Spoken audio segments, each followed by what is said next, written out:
My sister was frantically whispering into her phone at midnight, and what she said next terrified me. Part 2. Uma was coming down the hall towards my bedroom. I had no idea what she was doing up so late, but I knew something was wrong. I had to find out what she was hiding. I had no time to react or hide, and Uma's eyes widened in shock when she saw me standing there with the papers in my hand. She was trying to hide the fact that she had been secretly planning to sell our house behind my back to a developer named One.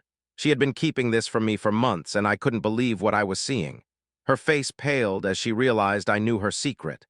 "What are you doing with those?" she demanded, her voice shaking. I held up the documents. They were covered in notes and figures, plans for a future I never knew she wanted. "You've been planning to sell our house without telling me? Why, Uma?" She looked away, tears welling up in her eyes. "I thought it would be better for us," she whispered. "The money from the sale would have set us up for life. I was going to surprise you." I felt a wave of betrayal and anger wash over me. "How could you keep this from me?" I shouted. Uma just shook her head, unable to speak. She had been living a double life, and I was the last to know.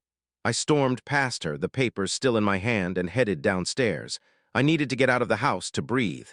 As I reached the front door, I heard Uma's voice behind me. "Where are you going?" she called out, her voice desperate. "I need some air," I said, my voice cold. "I can't be around you right now." I slammed the door shut behind me and stepped out into the night. The cool air hit my face, and I took a deep breath, trying to calm myself down.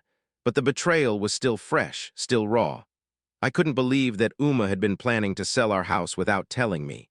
I knew then that our relationship had been built on lies, and I couldn't go on like this.